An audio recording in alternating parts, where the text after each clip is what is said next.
les buffets chinois. Hein? Quel enfant n'a pas fait ça, mettre une espèce de verre avec un peu tout ce qui restait dans les assiettes de ses voisins, avec un peu de sauce soya, du chop suey, un peu de sel, du poivre, du vinaigre. Puis là, ben, ta mère te disait, Brian, c'est-tu vraiment nécessaire? Preuve que t'es devenue une mère, Corinne Côté, tu utilises cette phrase. Ah, même avant. Tu sais, je suis une personne âgée depuis ma naissance. Hein? Fait que moi, souvent, je me demande, c'est-tu vraiment nécessaire un petit chien?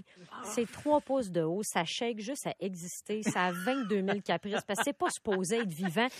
Quand tu te fais prendre une marche à ça, parce que moi, j'en ai vu, OK, hier, tu as l'air de promener une sculpture en bâton de popsicle faite par un enfant de 4 ans qui a subi le même sort magique que Pinocchio, mais qui tient par le désespoir. C'est pour ça que ça jappe tout le temps, les mini-chiens. Ça ne fait que crier en permanence. « Achève-moi! Achève-moi! Achève-moi! Achève-moi! » Ça a tellement des petites pattes. Ça prend 2 lumières traverser la rue. Moi, celle que j'ai vue traverser, c'était tellement long. Elle faisait quasiment du surplace. Ça serait mieux de promener un cochon d'Inde. Sérieusement, c'est moins cher, c'est plus beau, c'est bien moins capricieux. Mais ce genre de chien-là est tellement petit. Moi, à Montréal, en revanche, j'ai vu des rats tellement gros qu'à l'Halloween, à un moment donné, je pensais que c'était un rat d'exemple chien. Tu comprends? Ben, je te jure, cette année, j'ai vu un rat ou une très grosse coquerelle. Encore aujourd'hui, je me demande c'est lequel des deux. Je ne sais pas. Les petits chiens, ils doivent manger de la bouffe sèche, ramollie au micro-ondes, dans de la bouffe diète vétérinaire coupée en 2. C'est un petit précieux. Si ton chien peut pas manger des vidanges, c'est pas un chien. Un chien, c'est fait pour manger tes clés. C'est capable de digérer le mécanisme d'une horloge grand-père puis de te chier ta Fitbit avec le sourire. Ça, c'est un chien. La prochaine que je me demande si c'est nécessaire, celle-là, je l'envoie aux ingénieurs électroniques. Le niveau 1 du volume, là, personne ne se sert de ça. Passe tout de suite à 5. Ça sert à rien. Sauf gaspiller l'électricité parce que tu ne sais pas que ton appareil est allumé. Juste après 45 minutes, tu te rends compte qu'il y a un petit bruit gossant puis tu es comme... C'est dans ma tête. Qu'est-ce qui se passe? Je suis folle. Ben non, c'est une pub de mycose des ongles, pas de la schizophrénie qui frappe. En fait, une seule personne veut le volume à 1, c'est un propriétaire de petit chien parce que le 2 peut le tuer. Une chose qu'on devrait se demander dans notre vie, c'est se faire masser avec des roches. Là. C'est-tu nécessaire?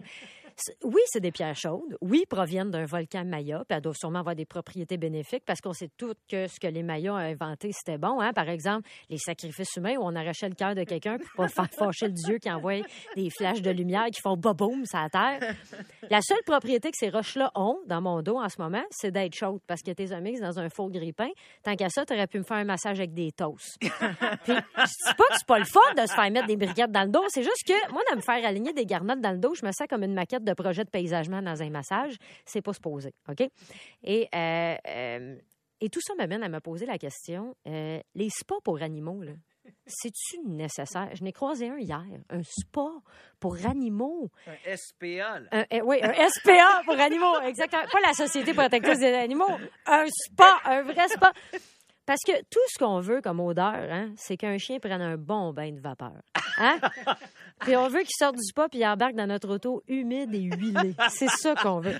C'est clair que t'as juste des petits chiens bien alignés dans leur petit peignoir avec de la musique zen au volume 1. C'est ça que t'as dans les spas pour animaux. Il mérite, notre bon toutou, hein? Ah, qu'il mérite. C'est vrai que tout ce stress ressenti en tant que chien, lui qui est là 80 heures semaine à être content en se léchant le sac, faut bien qu'il décompresse au spa, hein?